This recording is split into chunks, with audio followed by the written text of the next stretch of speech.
So great, right? Most of these people are too young to remember that. But the real sports fans know it.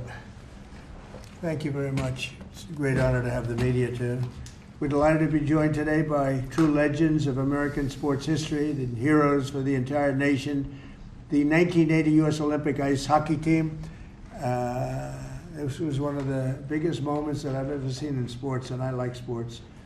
These are the men who gave us one of the most storied athletic wins of all time. It's called the Miracle on Ice, and I guess that's what it was.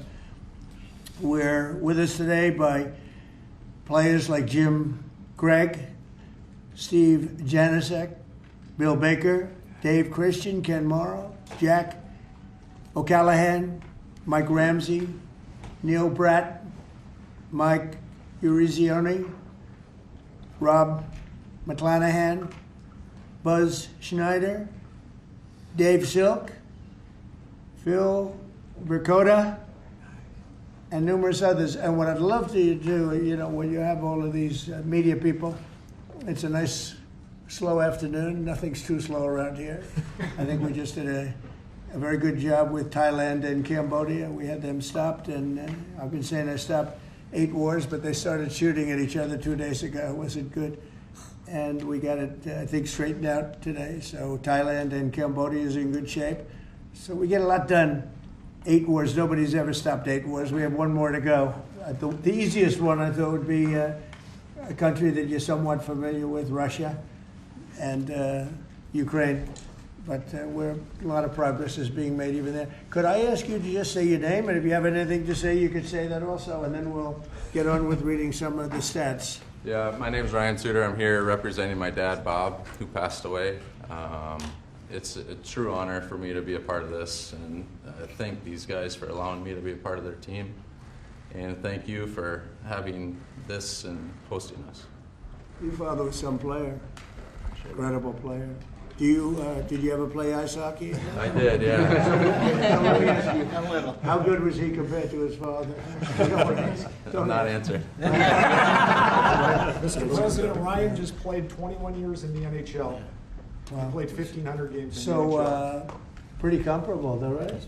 Better? You think better? Yes. You can say he can. His dad was tougher. I've heard he might be. Dad was tougher, you're right. Dad was tougher, but he's better. But you got good genetics. You had a great career. How long did you play? I played 21 years. Wow. Yeah. Well, you look pretty good for a guy who played 21 years. It's a nice business. Congratulations. Thank and you. Great father. Thank you. Great father.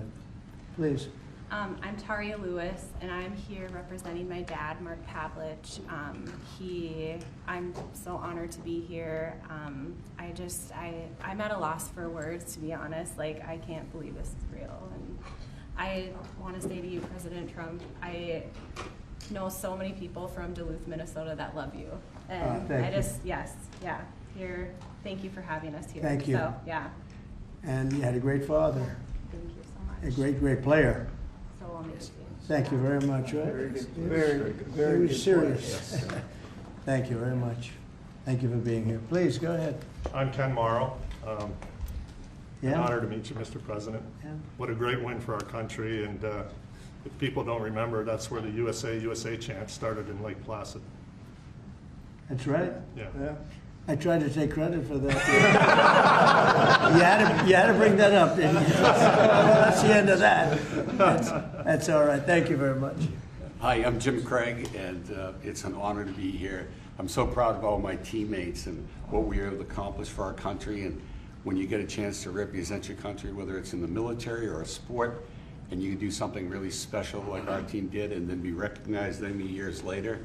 So, Mr. President, I want to thank you for your courage that you show the country every single day. Thank you. And for making our country safe again. Thank you. Yeah, we're doing that.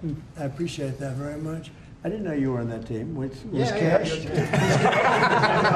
Cash on the team? I was the trainer. I was a trainer. Great. Thank you for being here. He's doing a great job, too. Thank you, Cash, very much. Buzz Schneider, Mr. President, thanks for having us here. Thanks, Congressman Stopper, for writing legislation with the least spot, and Tom Emmer. It's a privilege to be here, and we accomplished a wonderful thing, and I will say that I got 19 beautiful people I did it with. It was awesome. All That's good, true. solid people. Thank you. That's Thanks true. again. They are, so you have to be solid. Right? Thank you, please. Hi, I'm Neil Broughton from Minnesota. Thank you, Mr. Trump. It's an honor. You're celebrating us, and I can't believe I'm even here. It's incredible. It's an amazing office. It's unbelievable. Everybody that comes here, they can. The biggest people in the world, they come into this place and they go, "Wow, it's the Oval Office, most important office anywhere in the world, not even close." Thank you very much.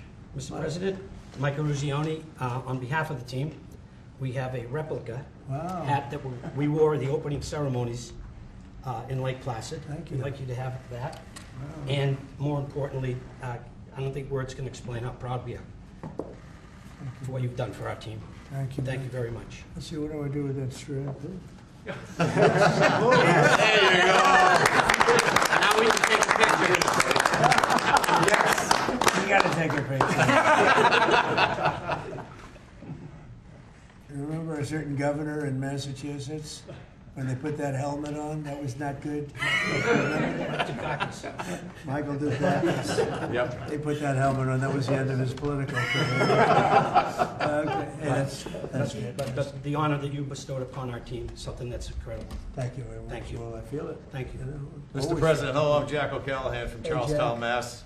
Thanks, Jack. And grew up on the battlefield of where the Battle of Bunker Hill was fought. And that's where it all started. And thank you so much for having us here.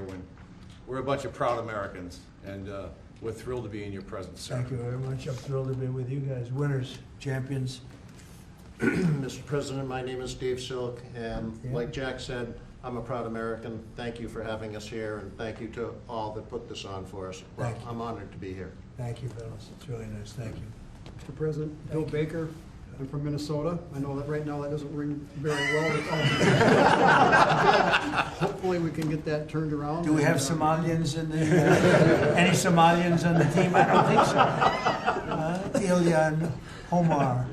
The pride we felt in 1980 Yeah. was incredible, and we are starting to feel that again thanks to your leadership. Thank you very much. Well, you know, Minnesota's a great place, and this is a great leader right here from Sure is. Minnesota. He loves it.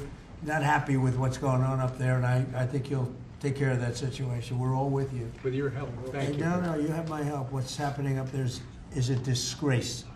It's a disgrace. Billions of dollars have been stolen. Billions sent back to Somalia. And Tom can solve that problem better than anybody. And you have the go-ahead, right? Yes, sir. Thank you very much. Thank you. What do you think of this team? This is the team that set the whole tone for this country back in 1980. It was the beginning of the great comeback, which, by the way, Donald J. Trump was the next beginning of the great comeback. So it's perfect that it's both you and this great team from 1980. Thank you, Tom. You're doing Yeah. a fantastic job. Really a great leader. We appreciate it, friend. And Jackie is have a great spouse. Remember, that's her favorite. That's right. That's true. That's what I heard. Yeah. And Elise, everybody knows Elise. She's doing phenomenally well. A really tremendous congresswoman, and she's running for a little position called governor of New York, and she's got a hell of a shot at it. That's all I can see. I see polls that look very good, and we could use you in New York. She's got a little competition and with a very good Republican, but she's a great Republican. So we'll see what happens, but Elise is respected by everybody, and we appreciate it. Thank you so much, Mr. President. Thank you. And as the representative for Lake Placid, this is so meaningful to my Right. constituents. And we are home of the Miracle on Ice, and it's wonderful to be here with these teammates who just stood so proudly for Team USA. Thank you. Thank you, Elise. Thank you. Please. My name is Dan Brooks. I'm the son of Coach Herb Brooks. It's an honor to be here, Mr. President. My dad, he believed. He believed in the American hockey player. He believed in his country. He loved this team. He loved his country. I wish he was here, but it's an honor for me to represent him. So thank you for having Well, me. your father was a great guy. I knew him a little bit, and he was an amazing coach. What he did was just incredible. He was tough, but fair. He was tough? Was he tough on you? Yeah. I lived with him in 20 years. But good. I was saying, my father was tough too. My father was tough, but good. Yeah. All right? They were good people. Thank you very It was much. an honor to be his son. Thank you very So much. thank you. Yep. He'd be very proud of you right now. Rob McClanahan from Minnesota. I'm just echoing everybody else's words, it's an honor to be here, and it's an honor to be a teammate of this great team. It's all about we, and we're great teammates. Yeah, And that was really a perfect case of it. Yep. That team was a perfect case. Please. I'm honored to be here. I'm representing my brother Mark, who died in 2024. I know he's looking down with a big smile on his face. Great player. Yeah, and I'm sure I am honored, and I know he would be too. Thank you very much. Thank you. Mr. Trump, Dave Christian from Warwood, Minnesota, Hockeytown, USA. Is it still? Is it? It still is. But it's a privilege and an honor to be here with the greatest teammates anyone could have. Thank you very much. Great honor. Great job. Mr. President, Mike Ramsey, I'm also from Minnesota, and Minneapolis. It's not Hockeytown, Minnesota. It's an honor to be here with my teammates and you. This is awesome. Thank you. Great to have you. Thank you very much. Mr. President, Steve Januzak, also from Minnesota, White Bear Lake, Minnesota. It's Right. not as big as it sounds. I backed up Jimmy Craig, and want to thank all you guys for the job that you did. Pleasure to be a part of this team, and luckiest guy on this team. Yeah. Without Jimmy a doubt. Craig was pretty good, right? I know goaltending, and he did an awesome job. Yeah, it's pretty good. Yeah. That's great. Thank you very much. Thank Great you, honor. sir. Thank you. Wow, I didn't know he had to talk. What do you think, Phil? I'm speechless, of course, but I'm Phil Burkota, originally from Duluth, Minnesota, and certainly, like all the other gentlemen here, we're having a wonderful, wonderful day, and just seeing the history of Washington, D.C., and the invitation and the award is beyond what I could imagine. Well, it's an honor, and so many people from Minnesota. There's something. There's good hockey blood, huh? Oh yeah. No, so many people. A lot of the team. Congratulations. And Minnesota's going to be back, right? It better be back. Going to be back. Going to be back. You got a little bad governor up there, a couple of other little problems, but it's going to be back. And unbelievable people in Minnesota. 45 years ago, this tremendous group of collegiate players and amateurs faced overwhelming odds against the Soviet Union in Lake Placid Winter Olympics. They said it was the greatest team ever put together, the Soviet team. They weren't saying that about you, but you were damn good. And they were saying that team was unbeatable. The same month, the USSR's hockey team had crushed our squad. They did an exhibition game of some kind, and it was not pretty, 10-3. And people were not even looking forward to this game, fellas, I hate to tell you. They liked it. That last 10 minutes were not fun. The Soviets had not lost an Olympic game since 1968, and they were coming off a 4 straight gold record, gold medals. In 64, they won the gold, 68, 72, and 76. Other than that, they weren't that good, right? They were great. And this was supposed to be the best team that they ever had. So it wasn't looking too sharp for our great champions behind me. As one American sports writer put it at the time, the whole world expected the Soviets to win, quote, unless the ice melts. So that wasn't a very good statement. But then it began. Despite the long odds, the Team USA blazed through the group stage, meaning other countries went through them pretty easily, advancing to a long-awaited rematch against the USSR. 3 times we went down by a goal. For most of the game, they were down by a goal 3 times, and then remarkable players put America back on top where we always wanted to be. Buzz Schneider, he scored the opening goal and a slap shot from 50 feet. That's a big slap shot. How the hell did that happen? Was their goal? I thought they had a good goalie. They did have a good goalie. The pass came across the ice. I caught him going the other way. It just happened, right? Miracle, they call it. A miracle. Thank you. That's a long one, right? That doesn't. How often does a 50-foot shot go in? Not too much, right? Huh? That one. Well, you have a little extra power. You're strong. You were a strong guy. That ball, that's something. That puck was hit. We have a puck here. Does this mean anything, or is this something you just gave me? Ask yourself. I gave the FBI hockey pucks to the Well, team. that's good. Well, that's nice. I'll put it here on top of a piece of gold. In the second period, Jim Craig withstood a barrage of shots on goal and kept the dream alive. That's the guy, right? And then after a goal from team captain Mikey Ruzioni, who's a fantastic guy, and I know him from outside of hockey. We played golf. We were in a golf team together, and we happened to win, Yes, right? we did, sir. We won. Yes, we did. I liked my partner very much. But he put us up 4-3 midway through the third. These fighters held on to the longest 10 minutes of their lives. They call it the longest, most horrendous, scariest 10 minutes. Is that true? Absolutely. Because you couldn't believe that you were there, right? And they're leading by 1, and they got 10 minutes, and just please. Anybody pray? Were you praying? Doing everything. I don't know. Did you have time to pray? I don't think you had a lot of time. You just had to go out and play. They're religious guys, but they didn't have a lot of time to pray. They were out on the ice. But to win one of the greatest comebacks in sports history really was amazing. The observers in the arena noted it was the first time in his life that he heard the chant USA, USA, USA, which I don't like hearing because I tell people that had to do with Trump in 2016, slightly after your big win, but no longer. That's the end of that, right? I can't use that one anymore. But I do remember them doing that exactly. For a long time they were doing that. This team united us and they inspired us. The United States was like brought to a level of sports that they've never seen. And they brought us Olympic glory that we celebrate to this day. Nobody thought it was possible.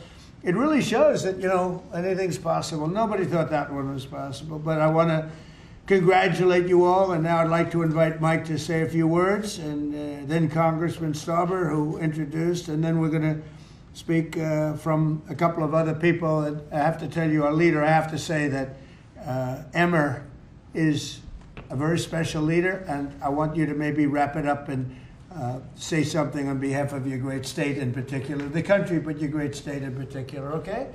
So let's go, Mike. Just again, Mr. President, to reiterate what we've all talked about, this is an absolutely incredible honor. I've said this before. When you put a USA jersey on, you're playing for your country. You're not playing for your state, your town, or your city. And what an honor it was for us to put that jersey on and accomplish what we accomplished. I've always said the gold medal is something that's incredible, but this is the frosting on the cake. To receive an award like this, an honor like this, maybe this is it, guys. I don't think there's anything else we can get. There's nothing else. This is just incredible. There's nothing else. No, this is it, and thank you for making this happen. Great, thank you, Mike. Thank you. Pete? Yeah. Mr. President, thank you for signing this piece of legislation. I first want to say, on behalf of Congress, I want to thank Lee Stefanik and Tom Emmer for being co-sponsors of this piece of legislation. I also want to thank my staff. Ali Esau in my office did a tremendous job getting this, to be able to pass the House and the Senate. I want to thank my staff. And Mr. President, it was 45 years ago, Friday, February 22nd, 1980, that the game of hockey changed. That was a 5 p.m. game. It was tape delayed. Those of us that were hockey players back then, this was a game changer. We couldn't find that USA jersey anywhere. It was sold out wherever it was. And so I'm very proud to have led this, and I would be remiss if I didn't introduce my younger brother Rob, who was he was a gold medal coach for the 2018 Women's Olympic gold medal team in Pyeongchang, and Robbie's right over there. Hi, Rob. Nice seeing you. So, Mr. President, I will just say that I'm in awe of these hockey heroes, and as we move forward, they changed the game of hockey. It was a powerful, dominant performance that this country needed. They beat the powerhouse Soviets, and as you know, you're continuing to do that today, and this was a great start of it. And for me, I'm very just privileged and proud to stand with these Olympic heroes that literally changed a nation and gave us the strength that we needed at the time our nation needed it. And to know these men here, they're humble, the humility is through the roof. And I just want to thank you for signing this. This means a lot to me personally, but it means more to the team. When I talked to him this afternoon, this was as Mike just said, it's the cherry on top of what they did for this country. And thank you for signing it, and I appreciate it. Well, we love it, and he was a really great hockey player too. So let me ask you a question: was your brother in this category of hockey player, or slightly less? You want to answer that? See, he was smart. He was better than me. Robbie was a goaltender in the National Hockey League as well. So wow, that's pretty good. He was Boy, much better than me. That's a lot of good genetics in this whole thing. But you were a hell of a player too. Thank you, Mr. President. Thank you, Pete. So we're gonna one more. Mr. President, we would like to do one more thing. Oh, sure. Take a photo with our hats off. Yes. Okay, let's go. Fix my hair. From Minnesota are used to wearing hats. Okay. Straighten it out. Take a good one. You have Dan? Let's go, Dan. Get with it. Get with it, Dan. Oh, there we go. Good photography. You got a little off guard.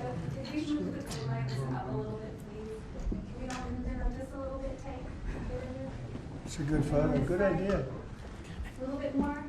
Indeed, I feel.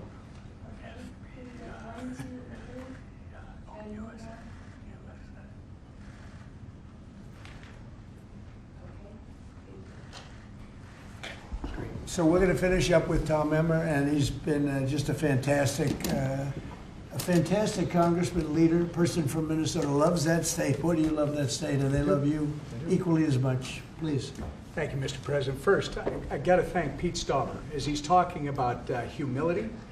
Pete Stauber actually was in the White House as a national championship captain of a national championship hockey team back in the 1980s. Not bad.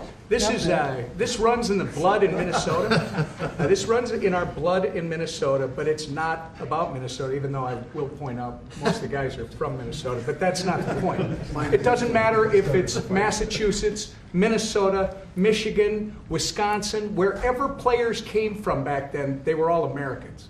That's what mattered, and they were an inspiration. And you know what it means to my state? It shows us that no matter how bad it gets, there's always a way to succeed if you're willing to try. And I think Mike Eruzione said it earlier. If you think you're going to lose, you're probably not going to win. Right. If you think you're going to compete and you're going to give it everything you've got, these men who are standing here and their colleagues who are not here, God bless them, those who couldn't be here and those who have departed, they reached the ultimate peak. And when they did it, as Pete pointed out, they lifted an entire country out of the ditch and set us off to an amazing several decades that followed. And it's not much unlike the 47th President of the United States. So I think it's entirely appropriate that you're doing this for these men. You're really doing it for the country. And God bless you, because Minnesota, I think, is going to experience a comeback because of you. They're going to do it. Minnesota's going to come back. No, I'm so impressed that so many of these champions come from Minnesota. It's amazing. It's a great place. Thank you very much. We engineered it. Well, the best players are from Massachusetts. I think it starts again. Well, thank you very much. Any questions for the? Let's go to the players first, if you could. Thank you, Mr. President. First of all, it's a great honor to be in the room with all of you. I remember this game, and it had a huge impact on me. You're heroes of mine, and it's really an honor to be in this room. Mike Eruzione, I have to ask you a question. What did it mean? I realize it was the semifinal game, but what did it mean to you at the time to beat the Soviets, to beat the Soviet Union? At the time, it gave us an opportunity to play for a gold medal. People always talk about the Soviet game, and I know how important the Soviet game was from a political standpoint. We didn't know it at the time, we knew it after. But if we don't beat Finland, we're not having this conversation today. We're not here. As great as the Soviet victory was, and it was an incredible victory, but if we lose to Finland, it would have been, God, if you only could have beat Finland. What was the score? 4-2. We were losing 2-1 going into the third period. That would have been a downer. So can you imagine? We're not having this conversation. That would not have You are not inviting us to the White House. We are not receiving this honor if we don't beat Finland. So I think it speaks volumes of the team and the team that I played on to come back after such a great victory. We were ready to play Finland on Sunday.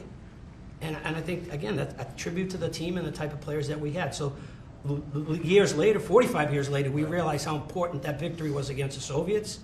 But I think a lot of us take great pride in knowing that we closed the deal by beating Finland. If you didn't win that final game, We're not here. Nobody would. We wouldn't have played. You wouldn't be here. I would not have invited. invited you. I would have said, "You got to be kidding." Yeah, what happened to Finland? Mike could be driving Uber. That's very funny. A little truth to that. But you did win. What's the lesson for Ukraine from this win from 45 years ago when you defeated Russian team against all odds?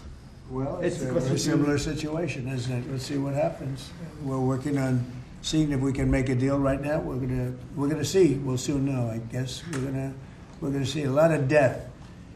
Last month, fellas, 25,000 soldiers were killed in Ukraine and Russia.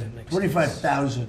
Can you imagine that? It's ridiculous. Maybe we should send our team over. For my person, if I could, you guys were a team of amateurs. What do you think about the NIL, the deals that are being made with players, and they're hopping around schools? What do you think about it? I'll get your thoughts on it. My thoughts are I don't like it. I don't like the nil. I don't like the portal. But that's the state of college sports today, and we have no control over that. I don't like it, and a lot of people that I've spoke to don't like it either. But we have no say. Well, I think we maybe do have a say. I think that it's a disaster for college sports. I think it's a disaster for the Olympics because, you know, we're losing a lot of teams. The colleges are cutting a lot of they would call them sort of the lesser sports, and they're losing them like at numbers nobody can believe. And they were really training grounds, beautiful training grounds, hard-working, wonderful young people. They were training grounds for the Olympics. And a lot of these sports that were training so well would win gold medals because of it. Those sports don't exist because they're putting all their money into football. And, by the way, they're putting too much money into football because colleges don't make, even the most successful universities don't make that much money. And you can't pay a quarterback $14 million to come out of high school. They don't even know he's going to be a very good player. I mean, they've tried a couple of times. $14 and $12 million. And a couple of deals like that, and the most successful colleges are losing money. And I think the NIL is a disaster for sports. It's horrible for the Olympics. And I think it's actually horrible for the players. And you're losing all of these great sports. They're not college football. Even basketball is being affected. Basketball second. But even basketball is being affected. They're putting all of their money in. And I know something about it. They will not be able to stop. You're going to have a college president. I'm telling you, sir, we give a guard $7 million. We're going to win the national championship. And they'll give them $7 and they won't win it. And even if they do win it, colleges cannot afford to be paying the kind of salaries that you're hearing about. And frankly, if you didn't have a very strong salary cap in sports, and even then, in professional sports, they'd all be out of business, everyone. You're going to have these colleges wipe themselves out. And something ought to be done, and I'm willing to put the federal government behind it. But if it's not done fast, you're going to wipe out colleges. They're going to get wiped out, including ones that do well in football. They can't pay $12 million, $14 million, $10 million, $6 million for players. They won't be able to stop. There'll always be that one player. If they only have that player, they're going to win the national championship. And they'll have 100 colleges thinking the same thing. Colleges cannot afford to play this game. And it's a very bad thing that's happening. Mr. President, you talked about the Soviet Union, and I also want to ask about another country that you're targeting, which of course is Venezuela. Do you intend on seizing more oil assets from Venezuela and other tankers? I wouldn't tell you that. I mean, it wouldn't be very smart for me to tell you that. You know, we're supposed to be a little bit secretive. You're a very big-time reporter, and I don't think I want to tell a big-time reporter or a small-time reporter that. But we are knocking out drugs at levels that nobody's ever seen before. We knocked out 96% of the drugs coming in by water, and nobody can figure out who the 4%. I wouldn't want to be the 4% either, but 96% of the drugs coming in by water. Every one of those boats you see get shot down, you just saved 25,000 American lives. But we knocked out 96% of the drugs coming in by water. And now we're starting by land, and by land is a lot easier. And that's going to start happening. And we're not going to have people destroying our youth, destroying our families. Thinking about youth, everybody. You ever see a family with the fentanyl or cocaine? Colombia has at least 3 cocaine factories. That's a different country. We're not happy about it, but we're stopping it. And we've stopped it now on water. You don't even find boats on water. You don't even see fishing boats on water. You want to go fishing in that area? Does anybody want to go fishing in that area? I don't think so. So I just want to say this. We have now a strong border. A year and a half ago, we had millions of people pouring through. Now we have nobody coming in through our border. And we have a strong country. We have a country that's respected, and we're going to keep it that way. And we're not going to let people kill 300,000 people a year with drugs. Mr. President, can I just ask you one more follow-up question, Yeah, Mr. please. President? The fraud that you've been pointing out, talking about in Minnesota specifically. There have been some reports resurfacing and circulating, even by your own administration, alleging Ilhan Omar's marriage to her brother. And this would be a fraudulent situation if there, in fact, is found to be fraud. In a situation like that, would you like to see her denaturalized or others who have similarly committed fraud? Well, I think in she's Minnesota? very bad for our country. All she does is complain, complain, complain.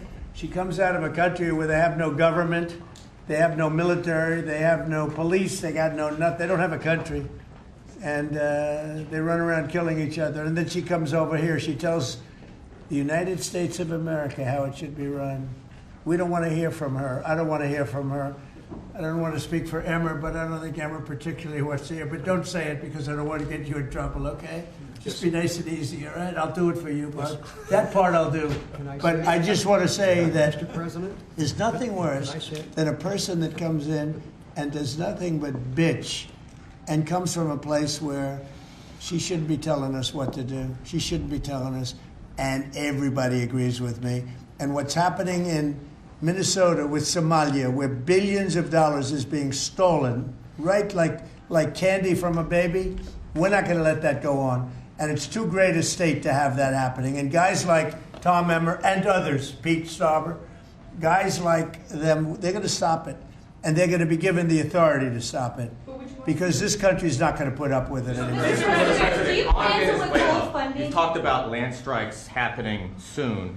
Is there anything at this point that can prevent that? And is the objective, if you make that decision, Well, I don't want to say that, but it's not only land land strikes on Venezuela.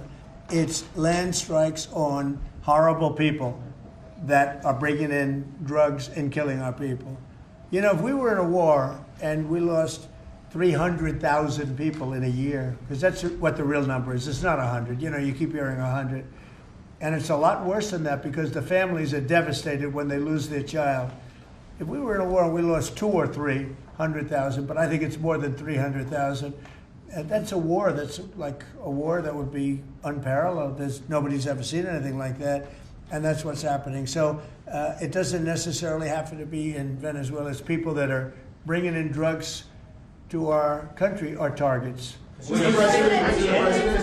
President, at the end of this year, those extended Obamacare subsidies expire. What's your message to those 24 million Americans who will see their insurance premiums go up? Don't make it sound so bad because, you know, obviously you're a sycophant for Democrats. You're obviously a provider of bad news for Republicans. Let me just say something. The Republicans, I think I can speak for Tom and most other people. I think what most Republicans want to see is what I want to see.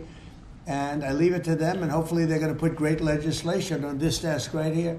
We want to see all of the money that's been squandered and given to insurance companies because Obamacare is horrible health insurance. It's far too expensive, and it always has been. But what it really is a way of making insurance companies rich. We want the money not to be paid at all to insurance companies. You know, insurance companies have gone up 1,700% over a short, meaning the stock. 1,700% over a short period of time, and they've taken in hundreds of billions and even trillions of dollars. And we want the money to go to the people. They'll go in the form of a insurance account, healthcare account, or any other form that we can create. We have a lot of different forms. We want to give the money to the people and let the people buy their own great healthcare. And they'll save a lot of money. and it'll be great. Now, the problem we have is that the Republicans are not at all controlled by the insurance companies. But you know who is? The Democrats. The Democrats have received hundreds of millions of dollars. They're totally controlled by the insurance companies. So we might not get too many of their votes.